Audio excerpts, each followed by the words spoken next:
from Computing Forever. Before I begin this video, I have to first say that there's been a huge amount of removals of content creators on YouTube recently, specifically people who speak against leftist narratives, as you know. So I'm going to strongly encourage you to finally get around to setting up that BitChute account that you've been meaning to do. My BitChute is growing steadily, almost 60,000 subscribers over there. You'll find all of my videos on that platform, and you never know when the axe will fall on YouTube. Sometimes it feels like we're hanging on by a thread. So sign up to BitChute to keep in touch, and if you can, support my work via Subscribestar or through my website, computingforever.com, where you'll also find all of my videos. It's greatly appreciated, and it ensures that I can continue to bring you this content. So, there was a couple of things that came up recently in my discussion with James Corbett, and they got me thinking about the widespread and disturbingly rapid changes that have been made to our lives in such a short period of time. From mandatory face masks, Orwellian social distancing in virtually all places where people congregate, mandatory hand sanitizing, and changes to how businesses and schools operate. We keep being told that this is the new normal, new normal, new normal. They keep trying to drum in that propaganda. In my discussion with James, we touched on the new world that we're entering into, a world of prioritization of people's biosecurity over their access to healthcare. And this entire lockdown has essentially been a trial run for that. A world in which there will be periodic deadly viruses on the loose, and the government and Big Pharma is here to keep you safe from them. And that the top prioritization is the greater good, the collective safety of the populace over the individual's right to healthcare. Whatever ongoing illness you may have, high blood pressure, autoimmune disorder, cancer, diabetes, COPD, asthma, whatever, those will be considered of lesser priority than the virus, because anyone could be an asymptomatic carrier of the virus, including you. So everyone is potentially a danger to you, and you are potentially a danger to everyone else. The ultimate divide and conquer tactic. Individual health is of lesser importance, apparently, when compared to ensuring the collective compliance to the public pandemic policy set by the state. As we are now increasingly beginning to see, which was always going to be inevitable, the lockdown has meant that an enormous amount of people have had to forgo necessary medical treatments and elective surgeries. Hospitals were largely empty in preparation for spikes in COVID admissions that never actually materialized. The lockdown was always going to cost more lives than it would ever have saved. With the reopening gradually happening, hospitals now will be swamped with patients whose untreated medical conditions will have worsened during the lockdown, and in the case of many cancer patients, will have progressed further, thus likely leading to unnecessary levels of death. But the priority was given to protecting people from a virus that the vast majority of people would be largely unaffected by, so it was never about keeping them healthy. James went on to compare the current paranoia about asymptomatic carriers as being similar to the paranoia that followed 9/11. That everyone everywhere, perhaps even people you know, your friends or neighbors, they could all be terrorists. Now it's they could all be asymptomatic carriers. And as I've described in my video, The Rationalization of Tyranny, after 9/11, the populace consented to the absurd, draconian and intrusive policies that followed, including compromising their privacy. In airports, the masses went along with the removal of their belts, their shoes, pat-downs, bags being opened, body scanners. Even 90-year-old granny in a wheelchair would now be treated as if she too could be a terrorist. You never know. And so, after my conversation with James, I was thinking about what might well be coming down the track. Bill Gates has talked about a bioweapon possibly being pandemic too. Sounds like telegraphing to me. The idea of a bioterrorist attack is kind of the nightmare scenario, because they're a pathogen with a high death rate would be taken. Now, the good news is, I'm not trying to depress you, it's tough enough right now.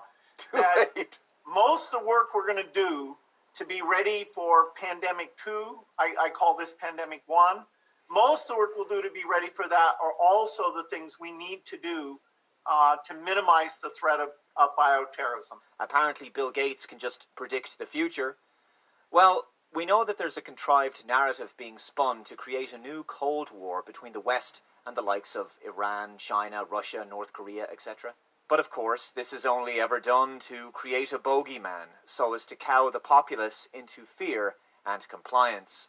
The true enemies of the global oligarchs and technocrats are, of course, the people. The war is being fought against us. A Cold War with an international enemy is just an excuse to introduce widespread societal changes and control measures to bring about the new world order as per Agenda 21. And so I think what we might see is a combination of the current virus narrative and the war on terror narrative together. So we might start hearing governments complain about bioweapons from enemy nations being launched in the West, and therefore everyone you know, maybe even you, could be a carrier of this new deadly viral strain.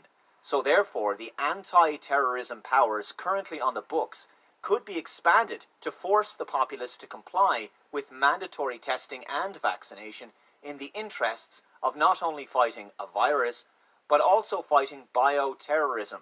I don't think this is a very big stretch. As I've said in a discussion I had with John Waters some time ago, at present with the COVID-19 narrative, it's as if we're all being treated like possible virus-carrying sleeper agents. It's as if they want us to believe that we don't even know how dangerous we are to each other. The mask wearing and social distancing is about tearing humanity apart and not only dehumanizing the individual, but conditioning people into believing that contact with another human being, especially a stranger, is dangerous, possibly as dangerous as coming into contact with a feral animal like a rat that's covered in disease. I'm concerned that our society will become one of pathological risk aversion. A species that fears contact with itself is not one that can survive. That should be obvious. The idea that a people would live in fear of each other because they think that a person might be an unwitting carrier of a bioweapon virus, well, that's only going to further heighten social tensions, distrust, suspicion, and fear, especially when a person refuses to comply with the policies and regulations. The truly sinister psychological warfare at play here is the social enforcement of the authoritarian government policies. Peer pressure, emotional blackmail, that kind of thing. So to qualify as a good citizen, one must comply with an ever-increasing laundry list of policies and requirements. Keep your distance, wear a mask for everyone else's safety, sanitize your hands, wear gloves, stand on the circles, follow the arrows, don't shake hands, and then eventually get vaccinated and provide proof of your vaccination, which, as we know, will come in the form of a digital immunity passport. Failure to comply with any of these requirements will result in social disapproval, ostracization, difficulties finding employment, being cut off from basic services, and being banned from entry into businesses, and of course, in some cases, fines and criminal prosecution. People who refuse to go along with all this will be shamed and perceived as being an enemy of the people and the state and a national security threat. Political dissent will be seen as someone who simply wishes to live freely as a human being with bodily autonomy of their own. Anyone who refuses to surrender their individual rights and liberties and who will not submit to the angry baying mob of sheep will be deemed a threat, a danger to the collective health and biosecurity and safety of the populace, and potentially a willing participant in terrorism. It's that old saying that if you're not with us, you're against us.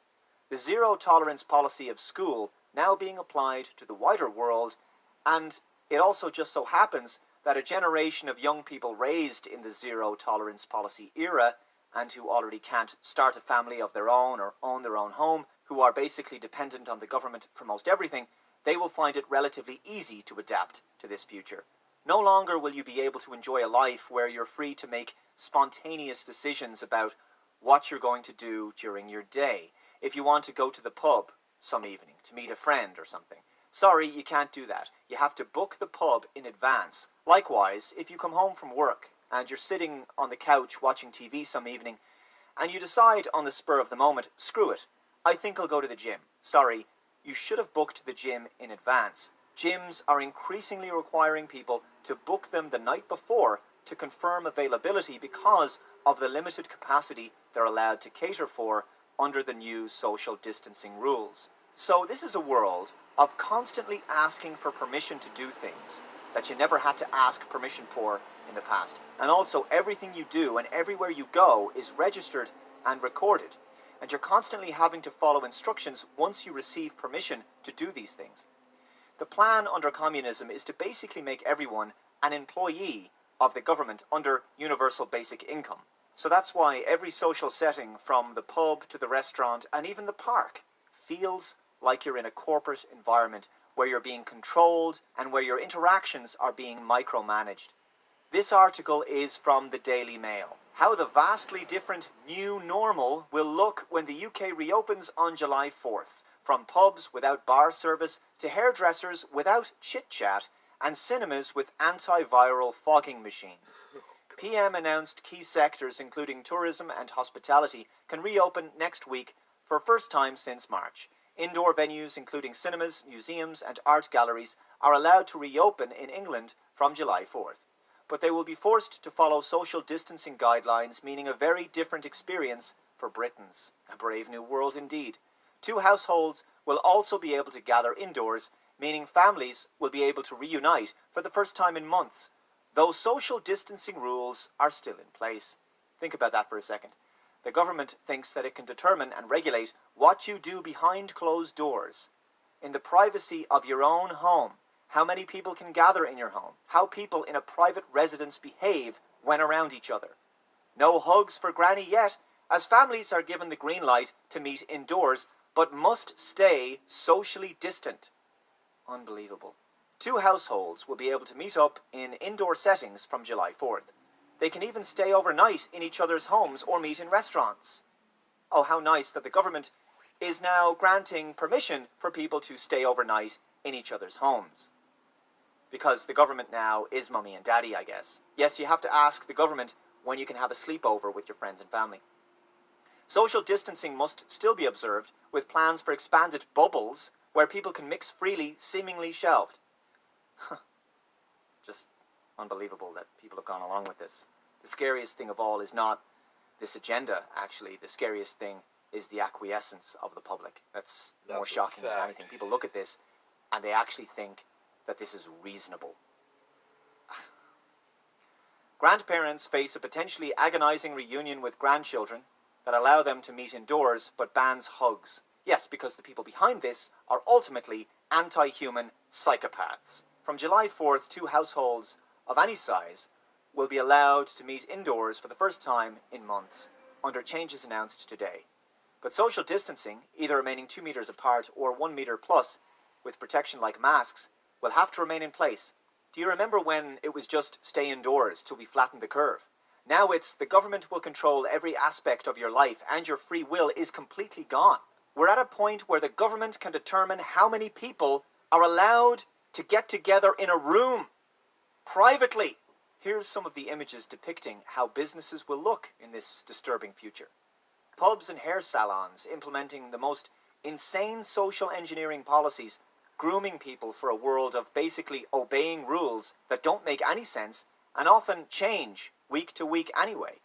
And by the way, someone recently referred to social distancing as socialist distancing, and I think that's a far better way of putting it. Of course, none of these policies will save these businesses. The policies themselves are actually designed to eventually make them unprofitable because they simply cannot cater to the same volume of customers that they used to.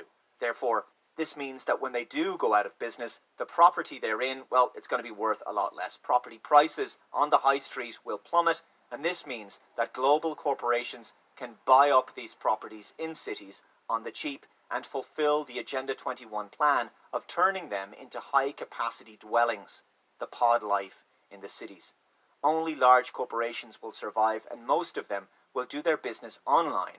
When the shopping centres and high streets and retail chains are no longer able to turn a profit, expect only online retail to be the future. Now, a classic example of this transition would be bookstores and libraries. It says here, libraries and community centres. Libraries will be reopened, with CILIP, the UK's library and information, providing guidance for staff and members of the public. Despite fears that handling books could pass on the virus, the body found that the risk of picking up a book handled by someone infected with COVID-19 is negligible after 24 hours if covered in plastic. The risk is negligible after 72 hours. This means books could be quarantined This means books could be quarantined after being returned with a delay before they are back on the shelves. Libraries are also expected to set up appointments and click-and-collect systems to manage that's supposed to be footfall and discourage browsing. So no longer will you be able to just casually walk into a bookstore and just browse around. As you know, trying to get into a clothing shop is a pain now because you have to commit the time to standing in the socialist distancing queue.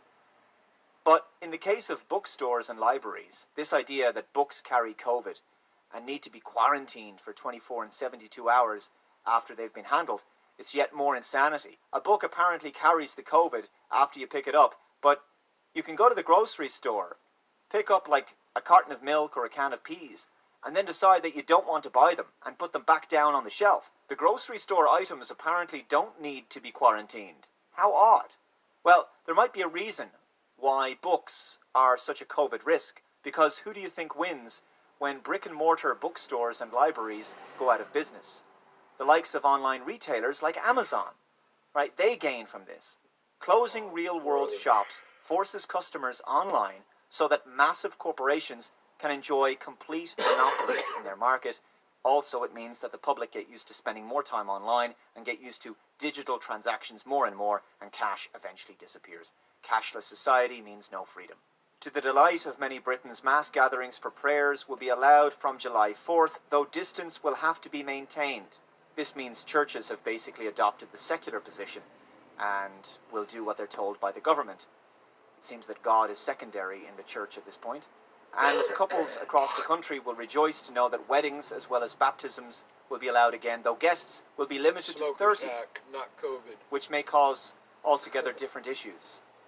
Churches, mosques, synagogues and temples will be required to be regularly cleaned and provide facilities with sanitizer stations. Singing will also be banned to stop the potential spread of the virus. Singing spreads the virus? Singing! I've heard it all now. No joy, fun or levity will be allowed in this brave new world, it seems. And by the way, in Ireland, make sure you don't overstay the designated 105 minutes in the pub. Yes, after you've booked your pub, you have to sit at a table with your friends. You're not allowed to stand at the bar. No dancing, no live music. So that's the end of Irish culture in pubs. No Cayleys, no traditional Irish music, no Irish dancing. And you can't stay beyond 105 minutes. Apparently the virus just comes to life at the 106th minute. And I guess when you leave the pub and someone else comes in after you, the virus clock just resets back to zero. Because I think this is a smart virus or something. It knows how long you've been in the pub. And when a new person comes in, it knows them as well. So I suppose by the same logic, a person could go to the pub, stay for 105 minutes, leave, and then come back a minute later. Does that work? Apparently not. Summit.news had the following article. Life in a pod, the new normal. If you want to go out socializing from now on, you'll likely be doing it in a plastic pod.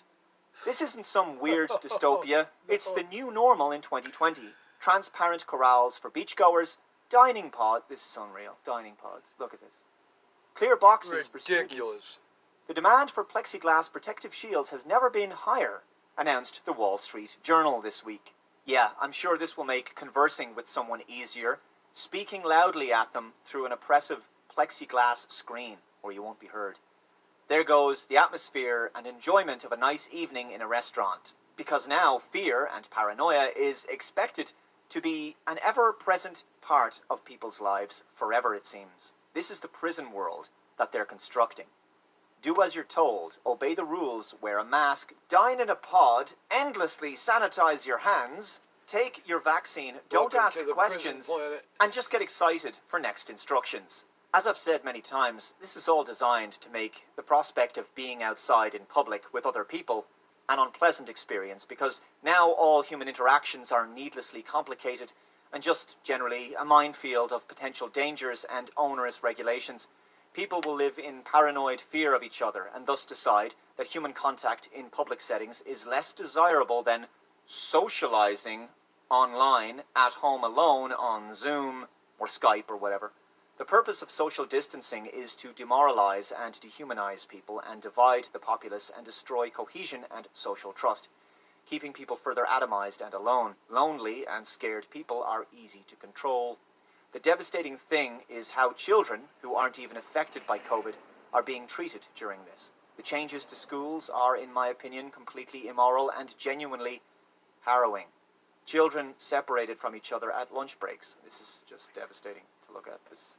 The formative years matter a lot, and if children are indoctrinated to fear others and to become obsessive about germs, they may struggle to develop normal relationships in later life.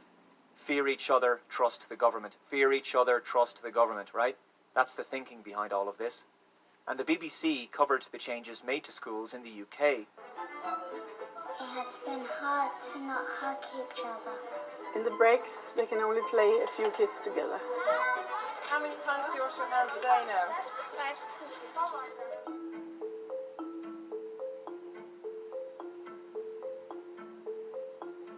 Normally they sit 2 and 2. The class of 20 is being cut down to 2 groups of 10. So the red tape running down the middle effectively separates the children off from each other, and both sides are now not allowed to mix, so they're kept separate during the whole day. It's playtimes that feel the most different because the classes are broken down into even smaller What kind groups. of mental so the illness kids is just have this? 4 other children that they're allowed to play with. This is anti-human. These are factories Good of indoctrination. grief. Schools looking more like camps of some kind. It's insane for a lot of reasons, but 2020 has been a year of genuine collective insanity. When people will wake up en masse, I have no idea, but they need to very, very soon. I want to turn your attention to a website called genocidewatch.com. I wanted to focus on this listing of the 10 stages of genocide. Classification is the first one. That's the breaking people down into categories to create a them and us kind of situation. Symbolization, that's the naming of these categories. Discrimination, which is the denying of rights to a particular group. Dehumanization, which I'll get to in a moment. And then there's organization, polarization, preparation, persecution, extermination, and finally denial. Now, I think we may be entering the dehumanization phase.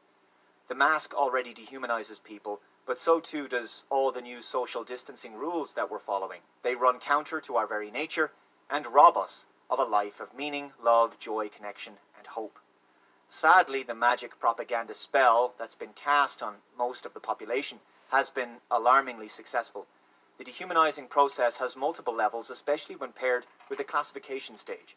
The unmasked person is seen as a safety threat, a health risk.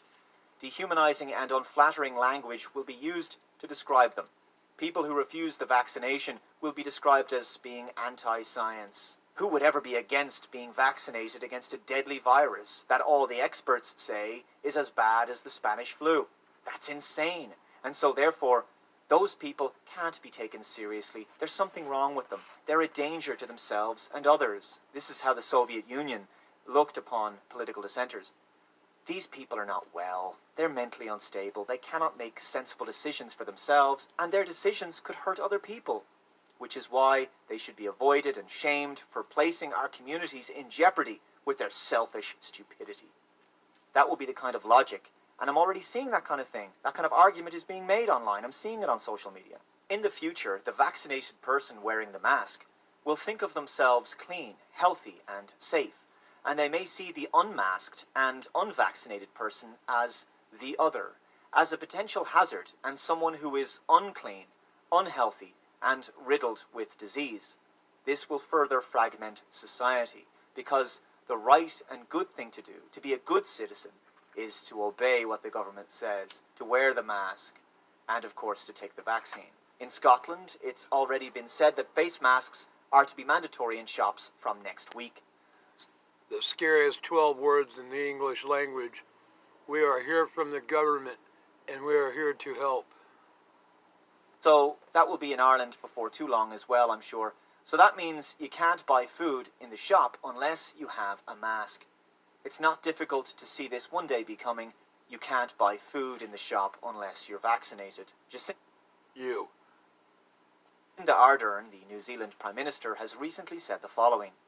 I've got a number of questions about people refuse, what do we do if someone refuses to be tested? Well, they can't now. If someone refuses in our facilities to be tested, they have to keep staying. So they won't be able to leave after 14 days. They have to stay on for another 14 days. So it's a pretty good incentive. You either get your tests done and make sure you're cleared, or we will keep you in a facility longer. So I think most people will look at that and say, I'll take the test. So that's mandatory testing. How long before this evolves to, if you go to a hospital for some reason, because maybe you broke your arm, who knows, you can't leave until you're vaccinated?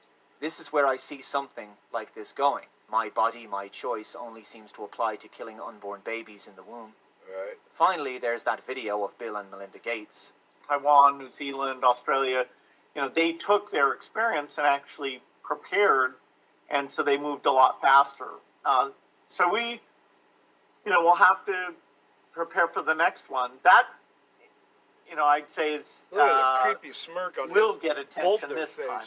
So we, we'll have to prepare for the next one. That, I'd say is will get attention this time. That, I'd say is will get attention this time. Creepy. That, I'd say is will get attention this time.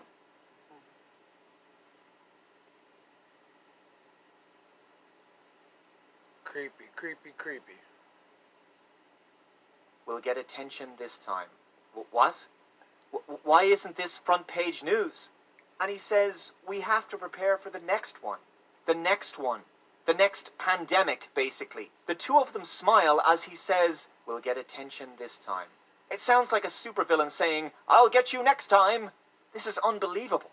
He's basically saying he knows another virus is coming.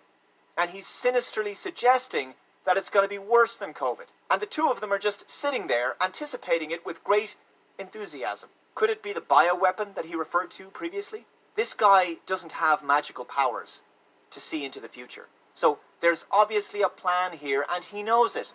It's like he predicted a major pandemic for years, and it happens. And, this is just like how Fauci said back in 2017, there will be a surprise outbreak during Trump's presidency. Is that there is no question that there will be a challenge to the coming administration in the arena of infectious diseases, both chronic infectious diseases in the sense of already ongoing disease, and we have certainly a large burden of that, but also there will be a surprise outbreak. And right, this thing was planned, and it seems clear that another one is now being planned. No one in the media asks, sorry, excuse me, Bill, what do you mean by that? What do you know that we don't? It almost sounds like you're planning something, Bill. How could you possibly know what pandemics are coming in the future? Natural pandemics as serious as the Spanish flu only come along once every couple of centuries, so it seems odd that two would come along in your lifetime, right? We've had this one, and now apparently there's going to be another one. And you successfully predicted this one, and now you're predicting another one. And also, it just so happens that you stand to gain financially from the treatment of such viruses, given the investments that you've made in big pharma and vaccines. This is a very suspicious statement for you to make, Bill. Would you like to clarify how you can make these claims with such confidence, and why you and your wife find such future deadly global pandemics a reason to smile? But no one in the mainstream asks these kinds of questions. Anyway, I'll conclude this video here. Please subscribe to me over on BitChute, as I said, because most channels that challenge the communist left, I think we can call them at this point, will likely be removed in due course. The truth will not be stopped. It will simply find a new means of reaching the people. Anyway, once again, thank you very much for watching. That's why mirror and share. Much love to you, and never, ever, ever give up.